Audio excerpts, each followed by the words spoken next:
Hey everyone, Mr. Howard here again for a new installment in your um, review and enrichment reading and writing activities for Pre-AP9.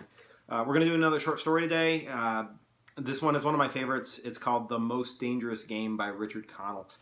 One of those stories that gets your heart pumping and gets you really invested. It connects really well with The Hunger Games. You're going to see some overlap, some things that Collins took from Connell in writing her story. It also connects well with the Cyclops episode of the Odyssey that we read in class and some other things. So there's some nice overlap with class material going on here, but we're also going to use it to review some terms and talk about those. So the terms that I want you to work with, we're going to work with characters in this one. So the first thing that I want you to look at is characterization. There's two types of characterization: direct characterization and indirect characterization.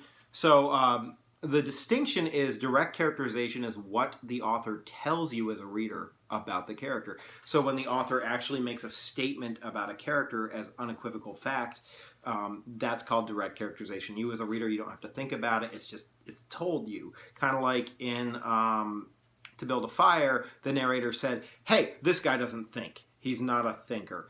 You didn't have to think about that. That was direct characterization.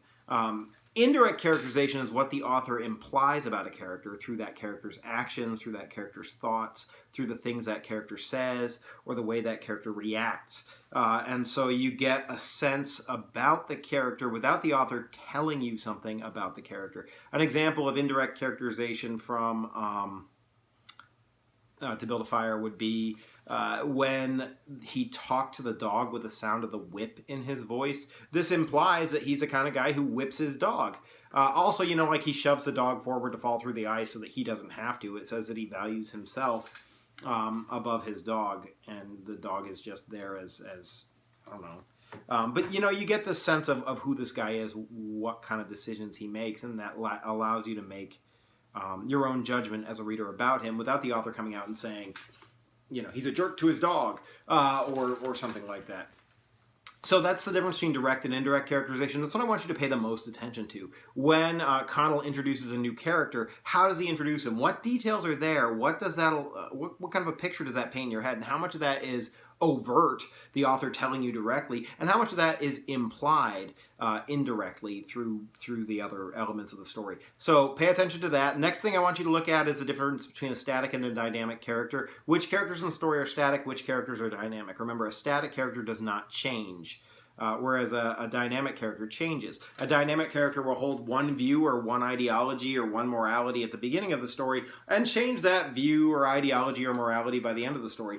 And if you've got a character who changes in that way, that change is inevitably important to theme, to what the story's about, to what the author's trying to teach you. So pay attention to the characters and try and discover which characters are static, which characters are dynamic, and which ways they change. And then what that tells you as a reader about what Connell is trying to get across through this lesson.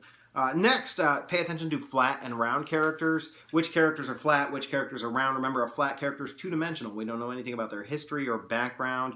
We don't understand their motivation, why they do what they do, none of that stuff. Whereas a round character, we get enough information about their background, their history, to understand them and their decision-making process. Remember, a flat character, when we say two-dimensional, it's like they're a cardboard cutout. You can't see anything beyond the one view were given to them by the author. Whereas a round character, you get enough about them that it's almost like you can turn them around and see them from multiple angles and understand them. So pay attention to that. Remember that not all round characters are dynamic, but generally speaking, most dynamic characters are round. You can't see a character change unless you know enough about them. But there's plenty of static characters who are round characters. You know a lot about them, but they don't necessarily change over the course of a story. So one other thing, I guess, the last character term, not as important, but we talked about stock characters, those characters that are sort of pre-made, stereotypical character types that they just put into the story to fill a void. Does Connell use any of those? Just keep an eye out and let me know. The assignment's pretty simple. You're just going to read the story. You're going to pay attention to characters and jot down some character notes. What things do you observe about the characters? What kinds of shifts do you see? All of that kind of stuff. So go ahead and do that. But go ahead and if you're going to annotate it, you might as well look at all the stuff we talked about to build a fire too. Keep that going. Look for your figurative language. A lot of times that helps with characterization. Look for those story structure elements. What's the initiating event? Where does it happen? All of that kind of stuff. So you're welcome to follow along with those too. Anything you send to me, I will get feedback for you on and send back to you. But yeah, hopefully you're enjoying your week, and hopefully you enjoy the story. Thank you very much.